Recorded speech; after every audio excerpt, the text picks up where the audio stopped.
అసెంబ్లీకి ఏం వెళ్తారండి? వెళ్ళట్లేదు అసెంబ్లీకి వెళ్ళి కాబట్టి అసలు ఏం అసలు పంపించడం మాట్లాడాలో ఎందుకని తెలుసా? ప్రజలు అనుకుంటే ఎవరన్నా అంటున్నాం. ఇప్పుడు ఎలాగో వెళ్ళట్లేదు ఏంటండి? కాబట్టి అసలు పంపించకుండా ఉంటే అయిపోతుంది కదా అని అనుకుంటే, ఎలక్ట్ చేయకుండా ఉంటే. నెక్స్ట్ టైము కార్పొరేటర్ గా వేసినా కూడా జగన్మోహన్ రెడ్డి గారు గెలవరండి. నిజంగా.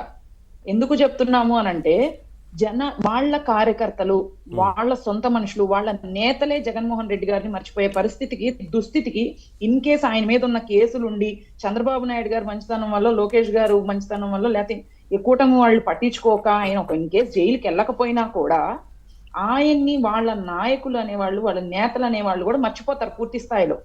ఎందుకంటే ఆయన ఎవరిని కలవరు కదా. ఆయన ఎవరితో మాట్లాడరు, ఎవరిని కలవరు, ఈ జనాలకి ఏమీ చేయరు, సొంత పార్టీ నేతల్ని కూడా పట్టించుకోరు. ఆయన పట్టించుకునేది మహా అంటే ఒక నలుగురు ఐదుగురిని. ఎందుకు పట్టించుకుంటారు? వాళ్ళని కూడా పట్టించుకోరు. ఆ సజ్జల గారిని తీసి పక్కన పెడితే ఆ రోజా, పేరు నాని, కొడాలి నాని వీళ్ళంతా ఏదో ఆయన అంటే ఏదో జనాల్ని బూతులు తిడితేనో, చంద్రబాబు నాయుడు గారిని బూతులు తిడితేనో, ఏదో మాట్లాడితే ఏదో వ్యూస్ వస్తాయి, లేకపోతే 2 రోజులు ట్రోల్ అవుతాము, జనాలు మనల్ని మర్చిపోకుండా ఉంటారు, జగన్మోహన్ రెడ్డి గారు రేపు ఏదన్నా గెలిస్తే మళ్ళీ మంత్రి పదవి ఇస్తారేమో, ఎమ్మెల్యే టికెట్ ఇస్తారేమో అని మాట్లాడుకోవడం తప్పితే నిజంగా వాళ్ళు మాట్లాడేదానికి దేనికైనా కూడా ఒక అర్థం పర్థం అనేది ఉందండి? ఎందుకు ప్రెస్ మీట్లు పెడతారో, ఎందుకు ఏం మాట్లాడతారో, అసలు ఏం మాట్లాడతారో కూడా అర్థం కాని పరిస్థితి అనమాట.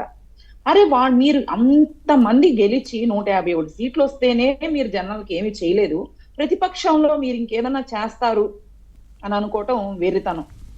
ఆ రోజున అప్పుడే సరిగ్గా వాళ్ళు అసెంబ్లీలకి మమ్మల్ని రానిచ్చేవాళ్ళు కాదు, మన వాళ్ళని చేయనిచ్చేవాళ్ళు కాదు. ఈ రోజున నిన్ను ఎమ్మెల్యేగా గెలిపించారు, కనీసం ఒక్కసారి అసెంబ్లీలో కాలు పెట్టమనండి జగన్మోహన్ రెడ్డి గారిని. నిజంగా చంద్రబాబు నాయుడు గారు అది చేశారు, ఓకే, సంతకం పెట్టడానికి, కోర్టుకు కూడా సంతకం పెట్టడానికి వెళ్తున్నారు. శుక్రవారం కోర్టుకు అటెండ్ అవ్వడానికి తీరిక లేదు జగన్మోహన్ రెడ్డి గారికి. ఎందుకండి సంతకం పెట్టి వెళ్ళిపోతే సరిపోతుందా? అంటే ఓట్లు జనాలు ఈయన నమ్మి కాదా వేసింది? అంటే రూల్స్ ఉన్నాయి కదా, సంతకం పెట్టకపోతే మళ్ళీ డిస్క్వాలిఫై అయితే ఎలా అన్న భయం ఉంటుంది కదా. ఆ భయంతో అంటే ఈయనకి అందరు భయపడాలి, అది కూడా ఈయన వెళ్ళి సంతకం పెడుతున్నాడో రేపో మాపో ఈయన దూపొచ్చి సంతకం పెడుతున్నారని చెప్పేసి తేల్చి పారేస్తారు. ఎందుకంటే జగన్మోహన్ రెడ్డి గారికి అంత భయం ఉన్న వ్యక్తి ఇంట్లో కూర్చోవచ్చు కదా. ఆయన వ్యాపారాలు, ఆయన సాక్షి ఛానల్లో ఏవో ఉన్నాయి కదా. కొత్త రూల్స్ రావాలండి ఈ విషయాల్లో, కొత్త రూల్స్ రావాలి, చట్టాల్లో మార్పులు రావాలంటే కనీసం అసెంబ్లీలో ప్రశ్నావళి ఇటువంటి విషయాల్లో చర్చలో పాల్గొంటేనే అనే కొన్ని రూల్స్ ఉంటేనే కంటిన్యూస్ గా ఎవరైతే 2 సార్లు 3 సార్లు అసెంబ్లీకి ఎవరైతే అటెండ్ అవ్వరో వాళ్ళని అనర్హులుగా ప్రకటించాలి ప్రభుత్వం కూడా. ఎందుకంటే ఇలాంటి రూల్స్ లేకపోతే చట్టం కూడా ఇంకొకటండి, ఇలాంటి పెద్దగా లక్షలు ఇప్పుడు ఏవైతే లిక్కర్ స్కామ్ ఉంది, ల్యాండ్ స్కామ్స్ ఉన్నాయి, ఇలాంటివి ఉన్నాయి చూసారా, వాటి మీద కూడా ఇన్ని డేస్ 100 days అనో లేకపోతే ఇలా తక్కువ పీరియడ్ పెట్టేసి వాటి మీద సూక్ష్మంగా పరిశీలించి అలాంటి వాటికి కూడా వాయిదాలు ఎక్కువ లేకుండా త్వరగా చట్టబద్ధమైన ఆంక్షలు పెట్టి ఎప్పుడైతే వాటిని చట్ట ప్రకారంగా మీరు తీసుకుంటారో అప్పుడే వీళ్ళల్లో కూడా భయం వస్తుంది. ఎందుకంటే లక్షల కోట్లు జనాల దగ్గర దాచేసుకొని ఏమీ అక్కర్లేదు, మనల్ని ఎవరు ఏమీ చేయలేదు, ఈ 10 ఏళ్ళు కాకపోతే ఇంకో 10 ఏళ్ళు సాగదీస్తా ఉంటారు, ఈ వాయిదాల మీద ఈ కోర్టు కాకపోతే పై కోర్టు కాకపోతే ఆ పై కోర్టు అని చెప్పేసి వీళ్ళు ఎప్పుడైతే లక్షలు పడేసి లాయర్లను పెట్టుకొని విచ్చలవిడిగా చెలరేగిపోతా ఉంటారో వాళ్ళకి ఎప్పుడూ కూడా భయం ఉండదండి. ఇలాంటి వాళ్ళకి ఎప్పుడైతే లెసన్ తెలుసుద్దో ఆ రోజున వేరే వాళ్ళు తప్పు చేయాలన్నా వాళ్ళ వెన్నులో ఉనుకు పుట్టాలన్నమాట. మీరు అన్నట్లుగా సార్ ఒకటి కంక్లూడ్ చేయండి రమ్య గారు. వీళ్ళకి ఏమీ చేత కాదండి. ఆ రోజున చంద్రబాబు నాయుడు గారు జాతికి అంకితం చేస్తా ఒరవకల్లు ఎయిర్పోర్ట్ ప్రారంభిస్తే ఆ రోజు వచ్చి ఈయన ఏదో ప్రారంభించినట్టు తర్వాత ఈయన వచ్చి ఇది చేశాడు.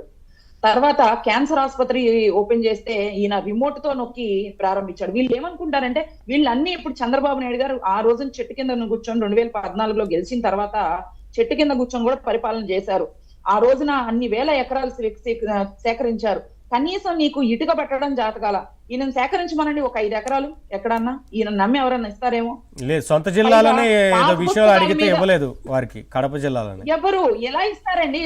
ఎవరో పొలాలు, తాతల ముత్తాతల పొలాల మీదే జగన్మోహన్ రెడ్డి పాస్ పుస్తకాల మీద ఆయన పిచ్చితో ఫోటోలు వేసుకుంటూ, రంగుల పిచ్చితో రంగులు వేసుకుంటూ ఇచ్చిన ఇల్లు ఇచ్చారండి. టిట్కో హౌసెస్ ఇచ్చారా ఆ రోజు?